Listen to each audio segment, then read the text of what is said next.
मेरे प्यार भरे विद्यार्थियों को मेरा प्यार भरा नमस्कार। आशा करती हूँ कि आप सब लोग कुशल मंगल होंगे। मैं अपने YouTube channel education media book पर आपका फिर से स्वागत करती हूँ। आज मैं एक महत्वपूर्ण टॉपिक के बारे में आपसे बात करना चाह रही हूँ। एक बहुत महत्वपूर्ण कोर्स है। जो लोग आउट ऑफ इंडिया अपना करियर बनाना चाहते हैं, वहाँ पर स्टडी बेस के लिए जाना चाहते हैं, उन्हें कुछ फाइनेंस से रिलेटेड या अकाउंटिंग से रिलेटेड कोर्स को वो सर्च कर रहे हैं, तो आज मैं उस कोर्स के बारे में बताने जा रही हूँ। ये बहुत महत्वपूर्ण कोर्स है। इस कोर्स का नाम है CPA, सर्टिफाइड पब्लिक अकाउंटेंट। यह एक ग्लोबली रिकॉग्नाइज्ड सर्टिफाइड कोर्स है।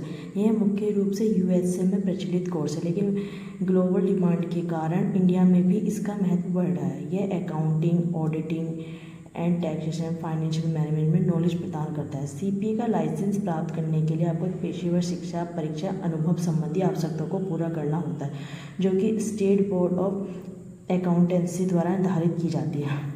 अगर हम इसकी कोर्स ड्यूरेशन की बात करें तो हम ये इंडिया में कोर्स ड्यूरेशन की बात करें, इंडिया में इसकी कोर्स ड्यूरेशन है लगभग 18 मंथ्स। CPA एग्ज़ाम ड्यूरेशन की बात करें 16 आवर्स का एग्ज़ाम इसकी ड्यूरेशन है। कोर्स फीस की बात करें तो इंडिया में इसकी है 2,18,000। ठीक है, आप इस कोर्स को करके भी आउट ऑफ इंडिया जा सकते हैं। अगर आप वहाँ से करना चाहते हैं तो आप USA से कर सकते हैं। ठीक है, इसकी एलिजिबिलिटी क्राइटेरिया की बात करें तो किसी मान्यता प्राप्त विश्वविद्यालय से कॉमर्स, अकाउंटेंसी या फाइनेंस में ग्रेजुएशन की डिग्री होनी चाहिए। NAAC ये मान्यता प्राप्त विश्वविद्यालय से फर्स्ट क्लास 3 इयर्स की डिग्री होनी चाहिए। BCom प्लस CA IPC उत्तीर्ण होना चाहिए। CA CMA CS डिग्री धारक भी इसके पात्र, इसके जिन्होंने ये सब कर रखा है उसके बाद भी आप इस कोर्स को कर सकते हैं। MCom या MBA डिग्री धारक भी इस कोर्स को कर सकते हैं। CPA लाइसेंस के लिए आपको 150 क्रेडिट आवर्स पूरे करने होते हैं। BCom जब हम कंप्लीट करते हैं तो उसमें 90 क्रेडिट्स हमें मिलते हैं, और उसके बाद हमें अन्य कोर्स वर्क के माध्यम से हम इन क्रेडिट आवर्स को हम पूरा कर सकते हैं। आपके पास एक इंटरनेशनल पासपोर्ट होना ज़रूरी है। 1 से 2 इयर्स का वर्क एक्सपीरियंस होना ज़रूरी है। इसका जो पेपर का पैटर्न होता है वह MCQ जो TBS होता है, टास्क बेस्ड सिमुलेशन शामिल होता है। प्रत्येक खंड को पास करने के लिए आपको 75 स्कोर होना चाहिए।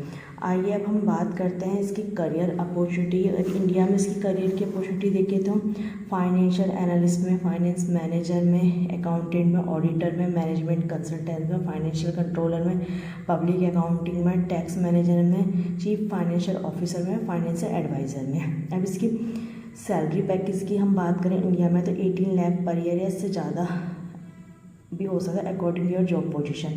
फिर 20 लाख से 15 लाख पर ईयर भी हो सकता है, यह अनुमानित सैलरी है। आउट ऑफ इंडिया में सैलरी प्रोसेस चेंज है, जॉब अपॉर्चुनिटी भी चेंज है।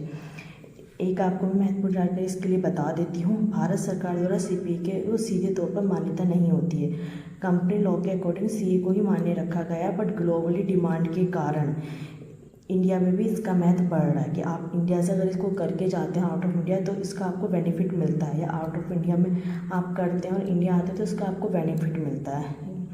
ये बहुत अच्छा करियर ऑप्शन है। जो लोग आउट ऑफ इंडिया में करियर बनाना चाहते हैं या इंडिया के अंदर, तो आप इस कोर्स को कर सकते हैं।